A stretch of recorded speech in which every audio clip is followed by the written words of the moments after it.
I know you talk a lot about the relationship that business owners have with their business. Help me understand a bit about what you think about that. Well, when I talk about this, it's in the, if you think about all relationships, there are things that make a relationship really good. Yeah, the kind of transparency, the communication, the common understanding, the sense of direction, the know where you're going, just that whole way of being. And I think one of the things that business owners tend, so if we take that from a family and a family perspective, how you engage with your family, your wife, your husband, your children, there's a way you really want to be with them. There's things that you want to achieve. There's a way of really, when you're in flow with your family, you just know it, don't you? And I think when we have businesses, we tend to go build a business, tend to go to work, get it done. We know we've got to get sales in, we've got to do marketing. And I'm always saying to clients, well, actually, first and foremost is what relationship do you want with your business? How do you want your business to show up? Because fundamentally you are inviting, you have chosen to create a business. You could have gone to work. You could have worked for someone else, but you have chosen to create a business. So that business is coming into your life, and it's going to be an integral part of your life, a bit like when you had children. So when you bring them into your life, how are they going to come into your life? So that from family first, so it's marriage, have children, children come to the marriage, that creates the family. Business comes into the family. There's not Lord and Master relationship of, oh, well, that business over there needs my time and attention, and that's how I'm going over there by family. No, it comes into the family. So if you're going to have, you need to have the right relationship. And if you're going to have the right relationship, communication, transparency, all those things, you don't will need to let the business needs to know what is expected of it. Yeah. And the important thing for me is just having clarity of plan.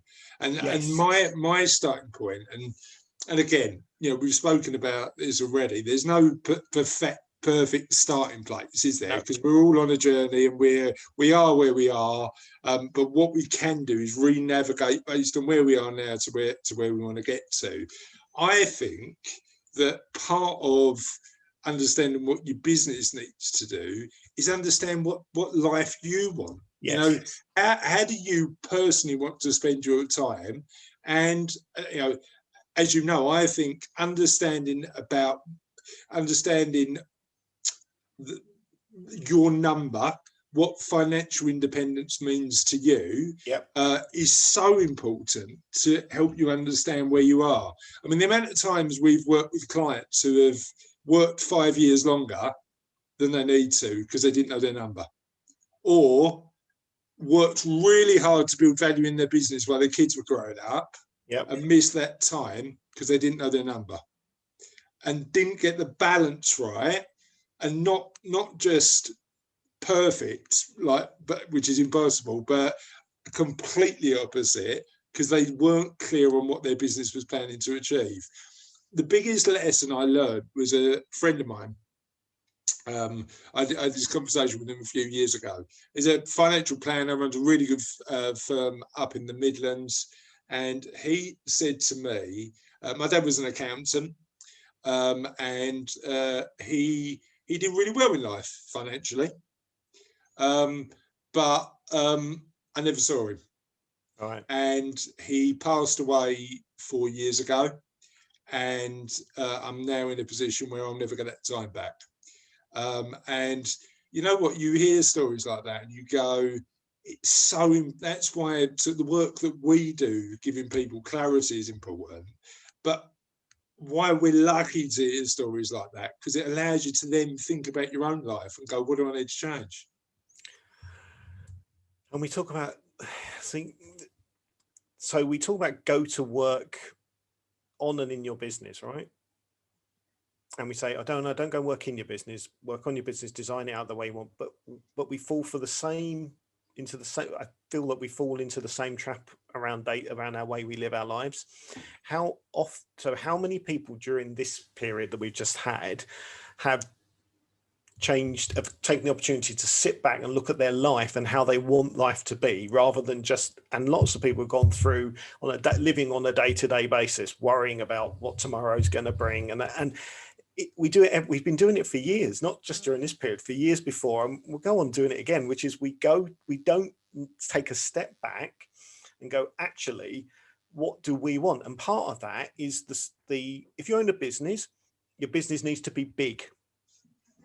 Right? If you're not, my business employs 5 people. My business employs 450 people. I must be, 1, a better business owner, 2, know more what I'm doing. And I'm like, well, I've seen lots of large businesses that don't provide lifestyles. Yeah, absolutely. So, and we are looking, and I think I'm trying to think who said it, and it's life is a single player game. Yeah, it's your life, and you need to be clear about how you want to play, right? Not, oh, well, that person would like me to do this, that person would like me to do that. It's, hold on a minute, I need to be clear what you want first. Yeah. And sometimes that's about, I mean, I think if I look at our business, you know, my ambition was to build a bigger business than we've got now 10 years ago, and actually my ladder was up completely the wrong wall, because I've got a really nice business where I work with clients alike and do fun stuff like this, where we share some embarrassing stories about our kids, and actually really enjoy the experience of working, which is what life's about.